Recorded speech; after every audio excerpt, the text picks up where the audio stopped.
Okay, I think we are live. Good afternoon. Welcome back to the latest episode of our Unmatched Pub, which is a product update briefing.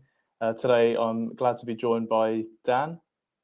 Hi there, Our Adam. thanks, Dan. Unfortunately, Matt is busy this week on a well-deserved holiday, so hopefully he'll be joining us in spirit with an actual pint. Yeah, let's hope so. It's good. It's good to be here, there, Adam. Thanks for inviting me. That's all good. Let's we'll crack through this week's update. So quite a quiet week this week in terms of updates, just a measly 30. And we've picked out some highlights to go through today. So without further ado, I'll bring that up onto screen. Okay. So I think, Dan, this one being a full-on HubSpot nerd was probably my favorite update this week. So starting strong, hopefully, with the data model builder. Have you had a chance to see this one yet? I have. Yeah, I was having to play around with it, and it works for me because I always found it daunting. Like looking at the data model, I found it a little bit complex. But looking at this now, it's a lot more simplified. So if someone isn't really like working in the back end of HubSpot and doesn't really know much about data models, but they know what the how to actually tie it all together, I think it'll actually help those people a lot more. It helped me anyway. So yeah, I think this is this is a welcome addition, that I would say. Yeah, I think exactly that. What this has done is simplified the process of kind of connecting all your data together.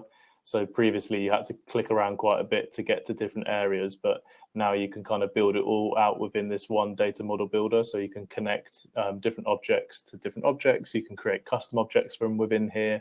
You can create new properties. You can do association labels, all from within the same platform. So like you say, definitely a welcome addition. And it's available to all hubs and tiers, which is great to see. So that is currently in private beta, so one to opt into for sure. Yeah, absolutely. I'm looking forward just to play around with this a bit more. For someone who's non-technical, playing around with something like this and just giving me that confidence, I think, like I said earlier, it is a well-needed thing. Yeah, definitely. Okay. And then on a similar note, in terms of making life easier and keeping things tidier, you can now view property fill rates in the property settings. So Yeah. quite a small update, but it could be quite impactful, I think. Yeah, absolutely. So when it comes to properties, and when I look at other people's portals, especially if they've had like HubSpot for a while, things change, ideas float around, and they actually look at how many properties they've got, and there could be so many, and they don't even use them. So having like this insight to know what properties are not being used will actually cleanse and clear out their portal. So yeah, again, I think this is like a good thing to have, and just to keep on top of things as well. You don't need to just wait until like several months and then have like a huge project to actually clean out your data. You can actually bake this in on a weekly basis to know which properties are not being used, and the ones that are being used, great. How can we actually create other properties similar to get more engagement out of them? Yeah, exactly. And I think I'd be keen to see if you could use the fill rates in a workflow, maybe. So you could send an internal Mm. notification if after X amount of time the fill rate isn't at a certain percentage, it could then get added, send you an internal email to review it. So you can kind of keep on top of your portal to keep it clean. So yeah, I think it's a nice addition there. Absolutely. Okay, I just tried to open it up into the bigger screenshot, but it's super zoomed in. I can't zoom out further than that, so I'll move on to the next one, which again is on the same topic of keeping your data and properties clean. And this is about you can now access data quality insights from property settings. So I think this is actually quite a powerful update in that it's now going to flag to you data quality issues. So you can now at a glance kind of see what issues you could have with your properties. Yeah, absolutely. So, like, it's good to like to visualize the, the property data sources. So, having something like this would be a lot easier for people to keep on top of.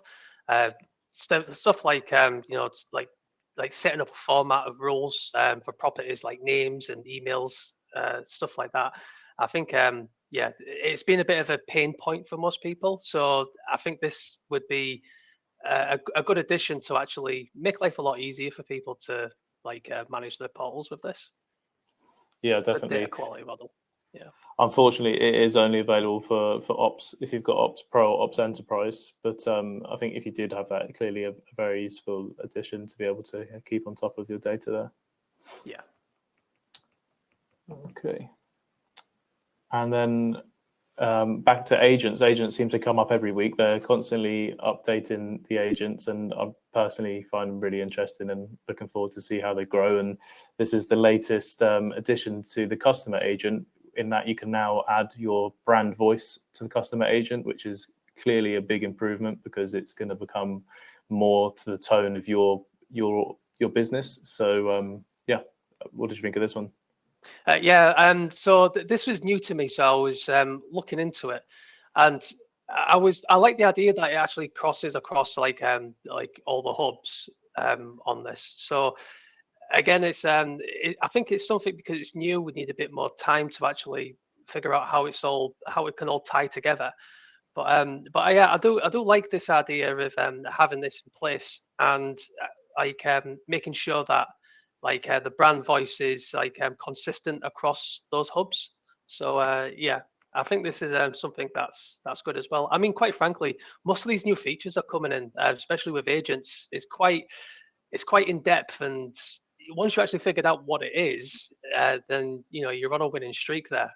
So yeah, I think this is like a good addition as well.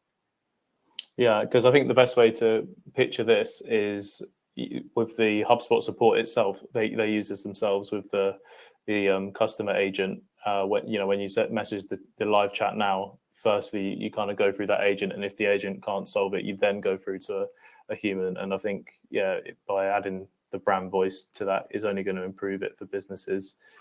So yeah, interested to see how that works. And who gets this? I think it's like the Service Pro and Service Enterprise, if my memory serves me right. Yes, exactly that. Yeah, Service Pro, Service Enterprise, and then Professional Custom Platform and the Enterprise Customer Platform. So yeah, covers a wide range, that one. And on a similar note, I believe you can now add the customer agent to rule-based chat flows. So where you build a chat flow where you're speaking to a live chat, if you like, on a website, and it kind of asks you a series of questions before you can kind of get through to a human. You can now actually ask those questions and then send it to the agent rather than sending it to a human. So an interesting addition there. Yeah, absolutely. It does give folk the flexibility in order to bake this in. So yeah, and I mean this is quite similar to like not similar, but like kind of like on the same tier as the brand of voice. It's new. It's something that we just need to look further into. But I do think it's something that is really needed, especially with people that are not that technical, to have like this in place. I think it'll actually give people the confidence in order to use the rule base with chat flows. Yeah, I'm actually slightly wary of this one, just from a customer journey point of view, because I always find if I'm on a website myself and I've got to kind of jump through hoops as such to get to talk to a human, I think it could be a frustrating journey if you've kind of got to go through a number of steps thinking that you're going to get through to talk to somebody, whereas really you only just get through to a bot and you still kind of haven't got to what you wanted. Yeah, true. But I mean, it's all down to the structure of it, like how you actually get that in place and set it up. So if you don't think that much into it, you just like jump in and put it in place, then I think that the frustrations will still be there. But if you actually do plan it right and put it in with consideration, I think this would be a better journey than. I think it's that old saying, isn't it? Like, if you don't plan ahead, then you're just going to plan to fail. So with what you just said there, I totally agree with you. But I think it's all about the planning and execution. Once you've got that confirmed, I think this would be a really good addition to to the journey. Yeah, and I guess with these agents, the longer you have them in place, the more they learn, the better they'll get. And I guess we'll probably get to a point where you don't need to speak to a human for a live chat because these agents are going to get so good. But I don't think we're there just yet. Oh, it could be scary. I mean, you might go to McDonald's and order order your Big Mac, and it'll be a bot, and it'll be AI telling you like making your order. So we could get there. I wouldn't be surprised. Okay, the next one is, I think this is actually an underrated beta that's come out this week in private beta, which I think finance teams and sales actually will be really happy about. And that is that Xero now has a two-way sync with HubSpot rather than just being able to go from HubSpot to Xero. You can now go both ways. So I think this will light up a smile on finance face. That invoicing and stuff is going to be a lot more streamlined now that both systems can talk to one another.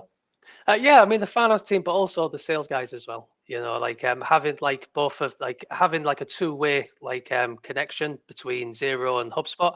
That would also help the sales team to know what information can be like pulled back from Xero, like overdue invoices, for example. That could be an example there.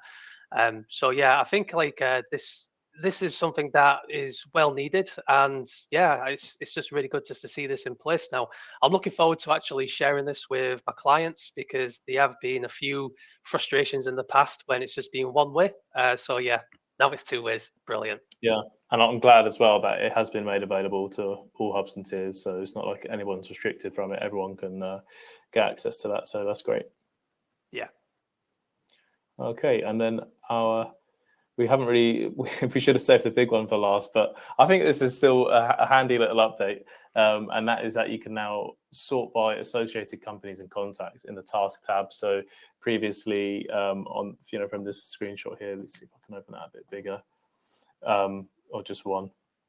But previously you wouldn't be able to filter by the company and bring all your companies together or bring all your contacts together if you've got multiple tasks. So I think a really small update, but a really beneficial one. As a task man yourself, Dan, I'm sure this will be a handy one for yourself. Yeah, I'm a very task-led person myself, and it is frustrating when when you're actually dealing with with your companies and associated contacts, and the view it just feels like it just doesn't work for you. But now with this in place, it'll just streamline a lot of things, so I don't need to go out of the view, go into the record, then go back again. It just makes it more consistent and easier in one simple view where I can interact with it. So small, but it's got a big punch. I like it. Yeah, exactly that. Well, great. I think that's all the ones that we've kind of picked out for this week. I'll put you on the spot and ask if you had a highlight if you had to pick out one of the updates this week.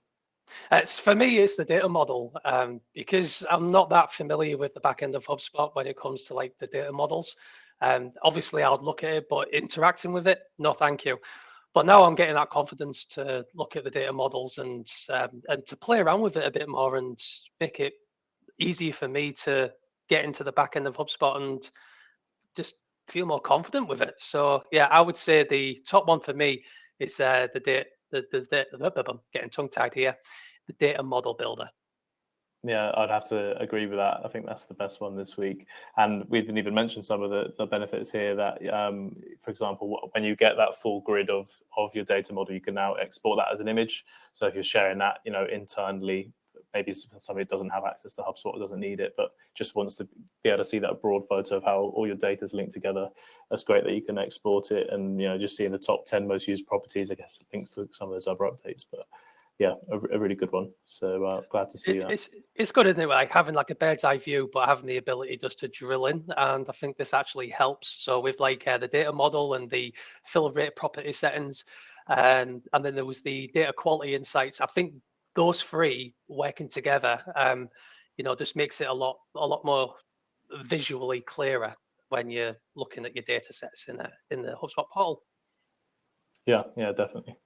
Well, thanks for joining me this week in the pub, Dan. I'm sure we'll have the landlord, if you like, Matt, back next week. That's good. I'm going to finish. I'm going to finish my pint and enjoy the rest of the Friday. Yeah, you too, Dan. Have a good weekend. Thanks very much. Take care. Cheers, bye.